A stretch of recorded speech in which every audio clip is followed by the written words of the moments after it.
Hello दोस्तों, आपने YouTube की सबसे बेहतरीन वीडियो पर क्लिक कर दिया है। दोस्तों, आज की वीडियो में हम बात करेंगे जो अभी अभी आपका हरियाणा पुलिस का आज का पहले शिफ्ट का जो भी पेपर हुआ है। दोस्तों, बिल्कुल आसान ये पेपर आ गया है जैसा हमने उम्मीद किया था। ठीक है, पेपर बहुत आसान आ गया है। अगर आज आपने यह वीडियो पूरा देख लिया 100% आप लोग सिलेक्शन के करीब पहुंच जाओगे, क्योंकि गाइस जो भी मैं सवाल लेकर आ गया हूँ पहले शिफ्ट के सभी को मैं ट्रिक से कराने वाला हूँ। एक एक सवाल आपको ध्यान से देखना है। यहाँ से आपके 9 से 10 सवाल अगले पेपर में रिपीट करने वाले हैं और जल्दी से एक एक सवालों को देख लेते हैं।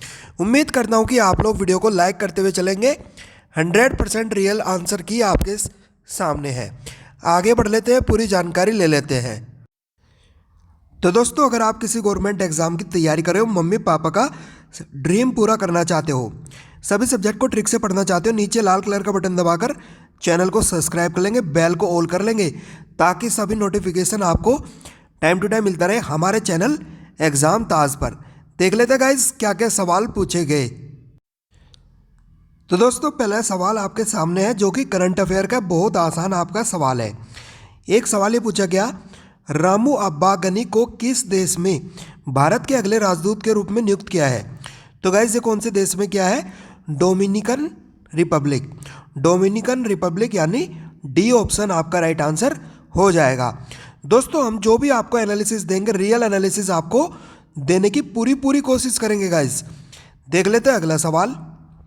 एक सवाल गाइस आपका ये भी बेहतरीन पूछा गया, राइट्स लिमिटेड के सीएमडी के रूप में किसे नियुक्त किया गया है? तो गाइस इनका नाम है राहुल मित्तल, यानी सी ऑप्शन आपका राइट आंसर हो जाएगा। देख लेते हैं अगला सवाल। एक सवाल गाइस आपका ये भी पूछा गया, केयर रेटिंग के अनुसार वित्त वर्ष 22 के लिए, वित्त वर्ष 2022 के लिए बैंक ऋण कितने प्रतिशत की दर से बढ़ेगा? तो बैंक का जो भी क्रेडिट होगा वो कितने प्रतिशत की दर से बढ़ेगा? तो वो बढ़ेगा 7.5 से लेकर 8% तक, यानी राइट आंसर हो जाएगा डी ऑप्शन। जो बच्चा डी ऑप्शन मार गया इनका राइट आंसर चला गया। दोस्तों, पेपर आपका इजी था। रीजनिंग मैथ के सवालों को मैं ट्रिक से कराने वाला हूं, वीडियो को ध्यान से देखेंगे। एक एक सवाल का लेवल आपको पता चल जाएगा कैसा पेपर आ रहा है। बैंक ऑफ महाराष्ट्र ने खुदरा ऋण के लिए एक डिजिटल ऋण मंच लॉन्च किया है। तो बैंक ऑफ महाराष्ट्र के एमडी एंड सीईओ का नाम बताएं। तो गाइज इनका नाम क्या है? इनका नाम है एएस राजीव, यानी ए ऑप्शन आपका राइट आंसर चला जाएगा। बहुत आसान सवाल था। अगला भी देख लेते हैं। एक सवाल ये पूछा गया, भारत कितने देशों के साथ नए अंतर्राष्ट्रीय कर प्रणाली मतलब टैक्सेशन सिस्टम करने के लिए सहमत हुआ है? तो दोस्तों, कितने देश के साथ हुआ है? राइट आंसर हो जाएगा सवाल का 135, यानी सी ऑप्शन आपका करेक्ट आंसर हो जाएगा। उम्मीद करता हूं आप लोग वीडियो को लाइक कर रहे होंगे और नीचे लाल कलर का बटन दबाकर आप लोग चैनल को सब्सक्राइब भी कर रहे होंगे। कर लेंगे, बहुत इंपॉर्टेंट चैनल है गाइस। लाइक करते रहेंगे सभी प्यारे बच्चे। एक एक सवाल को मैं ट्रिक से कराने वाला हूं। आगे बढ़ लेते हैं। एक सवाल दोस्तों आपका ये भी पूछा गया, जीटी रोड का निर्माण किसने कराया? जीटी रोड का निर्माण किसने कराया? तो गाइस इनका नाम था शेर शाह सूरी। देख लेते हैं अगला सवाल। एक सवाल गाइस आपका ये भी बेहतरीन पूछा गया, भारतीय रिजर्व बैंक का स्थापना दिवस किस दिन मनाया जाता है? तो गाइस ये मनाया जाता है 1 अप्रैल 1935 को। ये भी आपको याद रखना है। इंपॉर्टेंट सवाल था गाइस। अगला देख लेते हैं। एक सवाल ये पूछा गया, हाल ही में किस भारतीय को नासा विशिष्ट लोक सेवा पदक से सम्मानित किया गया? तो गाइस इनका नाम है रंजीत कुमार। रंजीत कुमार आपका राइट आंसर चला जाएगा। देख लेते हैं अगला सवाल क्या पूछ लिया गया। एक सवाल दोस्तों आपका ये भी पूछा गया, रिक्टर स्केल किसके मापने में कार्य आता है? तो गाइज ये किस में यूज होता है? भूकंप की तीव्रता। भूकंप की तीव्रता। तो दोस्तों, भूकंप की तीव्रता यानी स्पीड ऑफ अर्थक्वेक मापने में किसका इस्तेमाल किया जाता है? रिक्टर स्केल का। ये भी आपको याद रखना है। देख लेते हैं गाइज अगला सवाल। एक सवाल ये भी पूछा गया, हाल ही में केंद्र सरकार ने किस नाम से health care supply chain portal launch किया है? तो गाइज ये क्या है? आरोग्य पथ के नाम से। गाइज आपका पेपर बहुत आसान था। आज मैं आपको एक एक सवाल ट्रिक से कराने वाला हूं। आगे बढ़ लेते हैं, अगला सवाल भी देख लेते हैं। एक सवाल फ्रेंड्स आपका ये भी पूछा गया, पाचन के रसों में कौन सा अम्ल पाया जाता है? तो गाइज ये इसमें पाया जाता है हाइड्रोक्लोरिक अम्ल यानी HCl। देख लेते गाइज अगला सवाल। एक सवाल दोस्तों आपका ये भी पूछा गया, फुल फॉर्म बतानी थी NDRF की। तो दोस्तों इसकी फुल फॉर्म होती है नेशनल डिजास्टर रेस्पॉन्स फोर्स। ये भी आपको याद रखना है। देख लेते हैं अगला सवाल। एक सवाल फ्रेंड्स आपका ये भी पूछा गया, डक किस खेल से संबंधित है? तो दोस्तों डक आपका क्रिकेट के खेल से संबंधित है। ये भी आपको याद रखना है। देख लेते हैं अगला सवाल। एक सवाल गाइज आपका ये रीजनिंग का पूछा गया, बहुत आसान सवाल था। देखो इसको कैसे करना था मैं आपको लॉजिक से बता देता हूँ। एक विशिष्ट कोड भाषा में लॉयल्टी को ऐसे लिखा जाता है, तो इसी कोड भाषा में प्रोक्लेम को कैसे लिखा जाएगा, ये आपको बताना था। देखो कैसे करेंगे। लॉयल्टी का कोड नीचे लिख लो, लॉयल्टी। ठीक है गाइस, क्या कोड है? MPZBMUZ।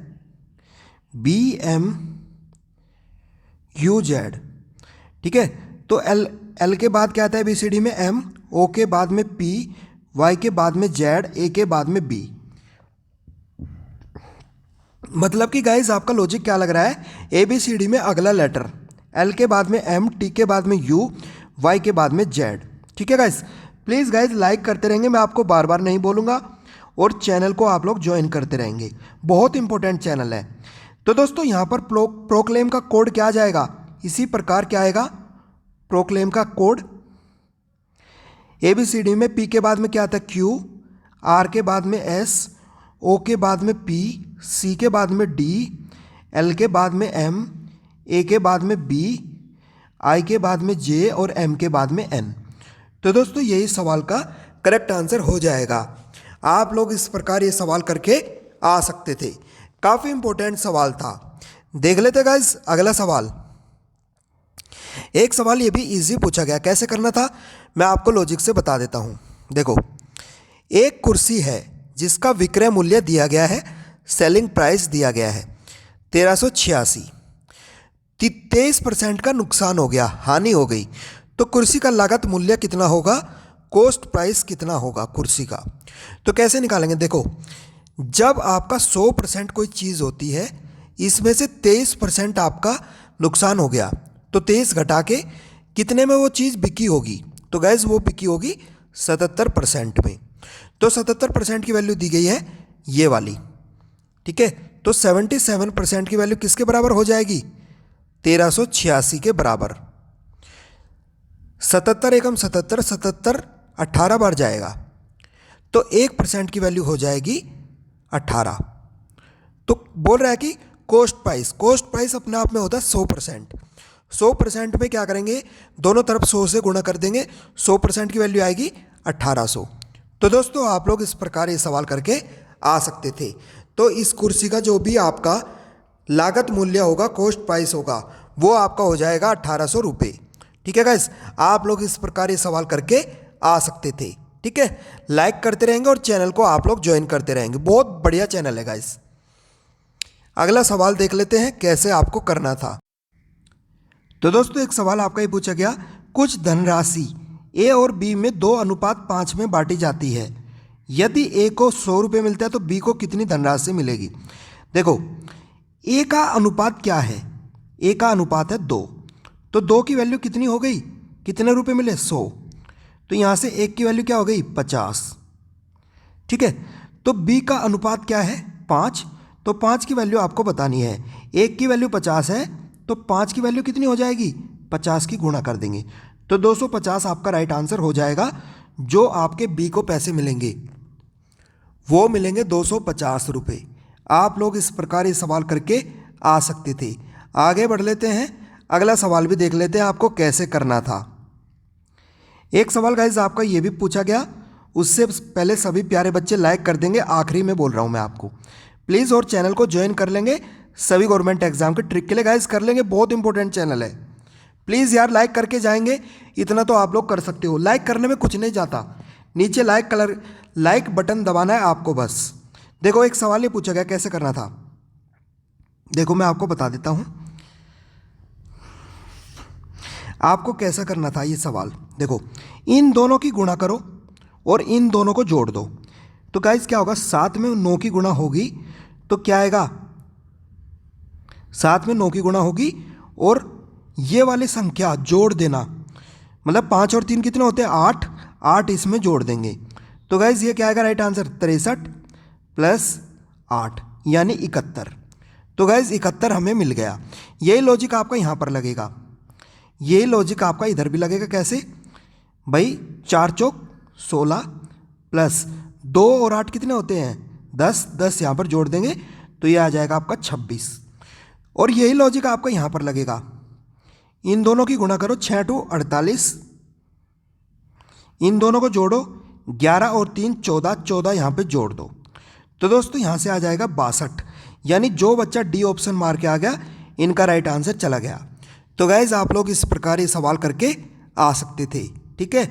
62 इस सवाल का राइट आंसर चला जाएगा, आप लोग इस प्रकार ये सवाल करके आ सकते थे। आगे बढ़ लेते गाइज, अगला सवाल भी देख लेते हैं।